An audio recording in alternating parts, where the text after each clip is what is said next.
Jeremy Corbyn, there's been a bit of confusion about areas of policy, and I wondered if we could just go through a couple of them. I mean, Europe, for example.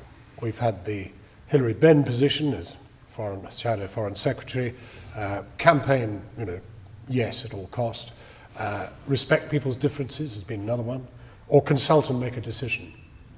What is the policy? The policy is that we want to see a more social Europe, a more inclusive Europe, or a Europe of workers' protection, a Europe of social protection.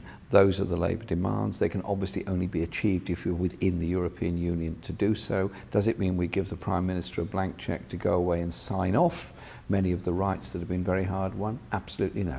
But your instinct is to battle to stay. My instinct is that because I want to see a Europe that does more for social protection, does do much more for environmental protection, and not simply a Europe of the free market, but also a Europe that does not sign away a lot of public services across the whole continent through the Transatlantic Trade and Investment Partnership, which has been negotiated secretly by the European Union and the USA.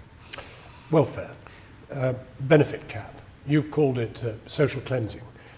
One shadow cabinet member says it should be consulted on, another says you should keep it.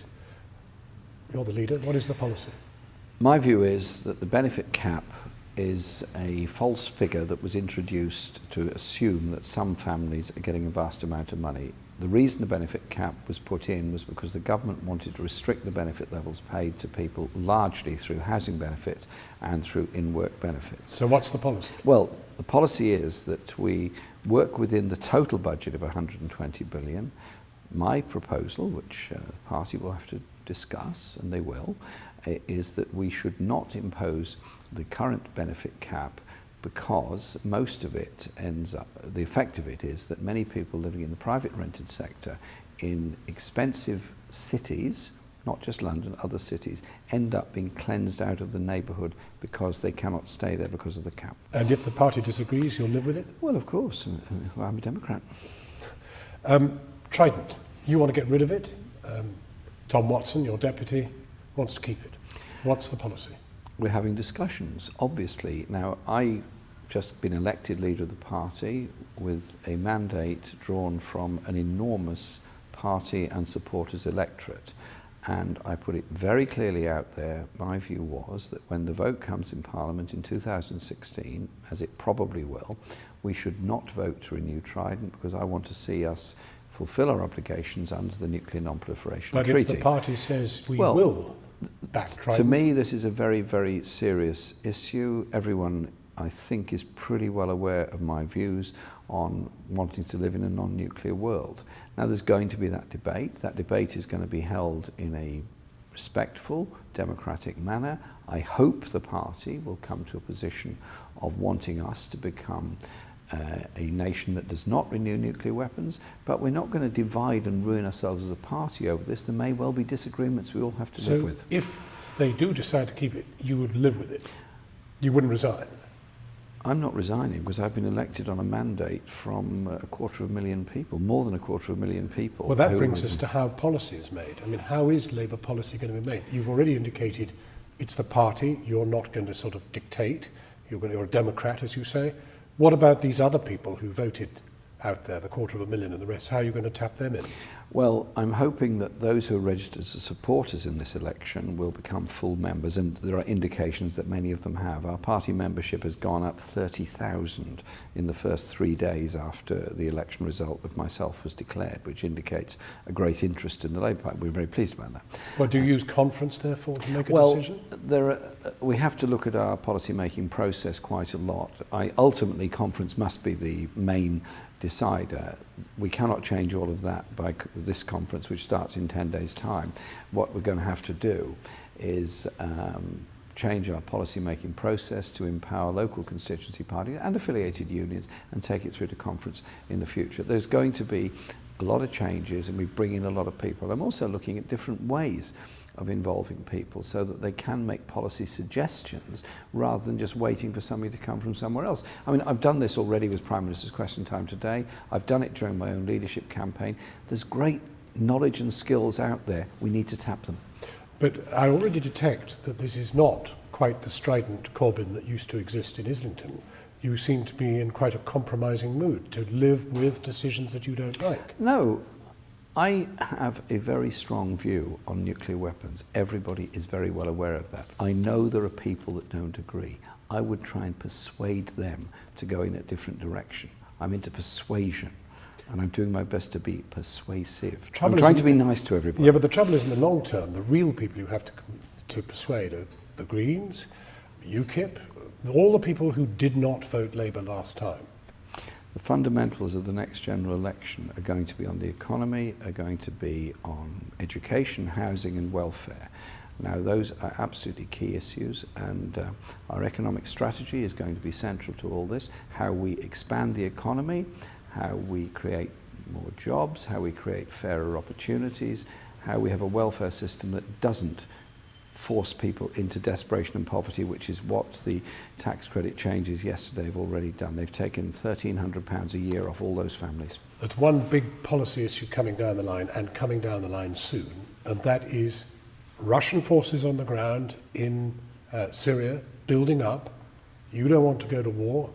What would you do then for the people who are dying and fleeing as a result of ISIS and the activities of the Assad government? Look, I'm in no way a supporter of the Assad government or ISIS, and I don't think anybody would believe that for one moment. But what I would say is that if we go into a bombing campaign, people are going to die in that bombing campaign, people are going to be injured. There may well not be a solution to the whole problem as a result of that. I mean, and also, resistance... who are our allies in this? Well, I ask that question. Well, they are, in fact, of course, the people fleeing our allies. Dying. I mean, they are the people we support. Humanity. Yes. So what do we do to save them?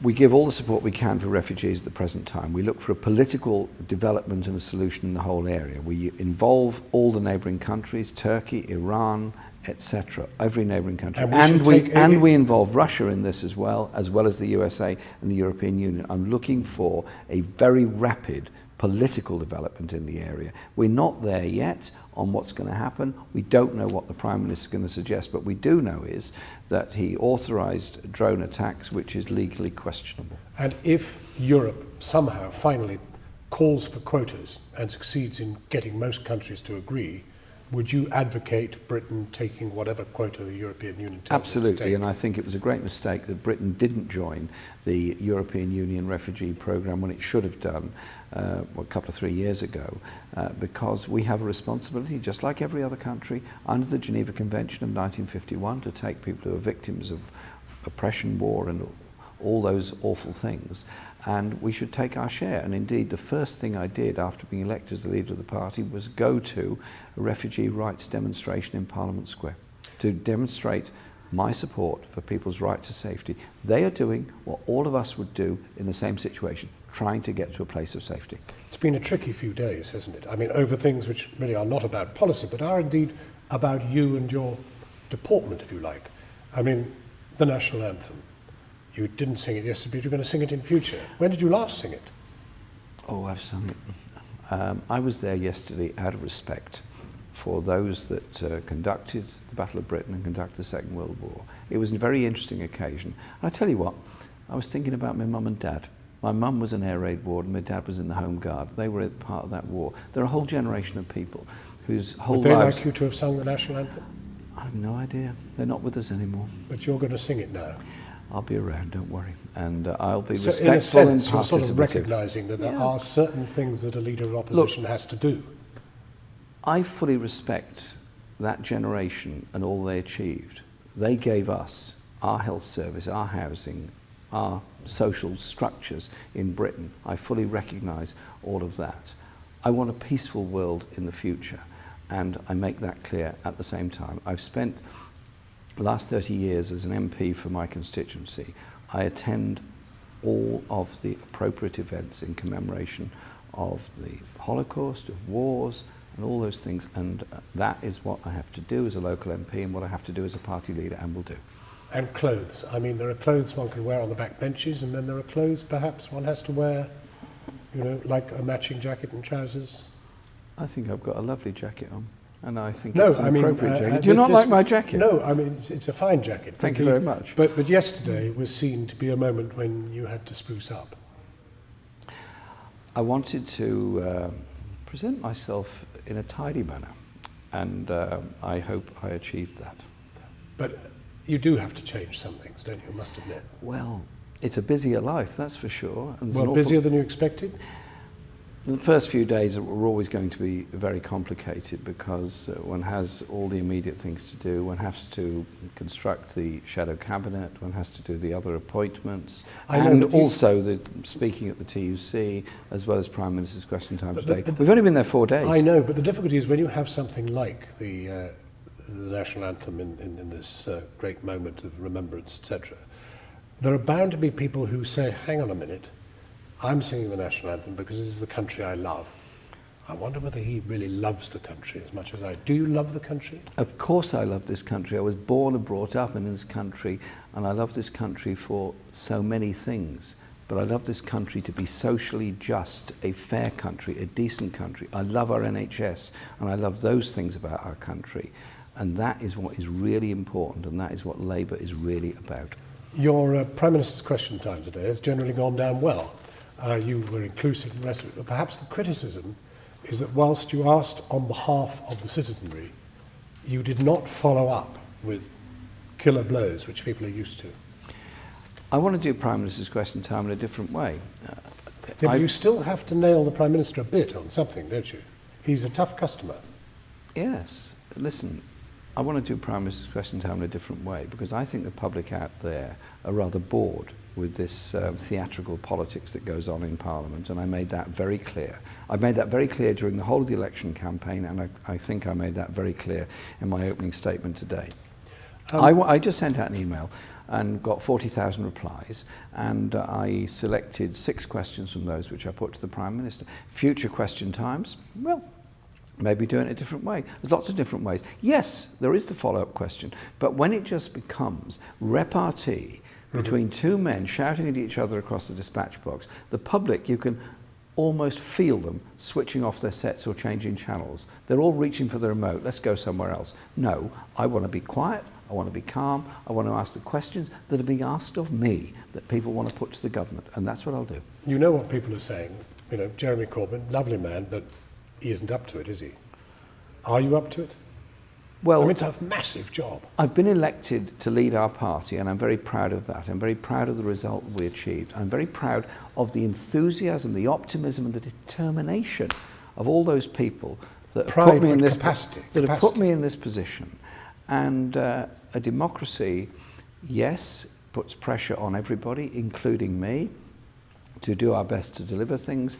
That is what democracy is about. I wouldn't be doing this if I didn't think I was able to do it. Finally, you're at ease here. There's no question. You're relaxed. I'm always relaxed.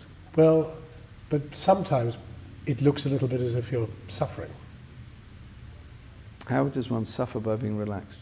No, I mean, when you're facing the media, for example, which some factors of which have been critical and pretty tough on you, and you look unhappy. Well, I think the areas where the media are grossly unfair is the intrusive nature of the way they treat individuals within our society who happen to be related to politicians. But you recognise they watch you every minute and you somehow have to cope with that? I do have to cope, and I will cope. Jeremy Corbyn, thank you for talking to us. Thank you.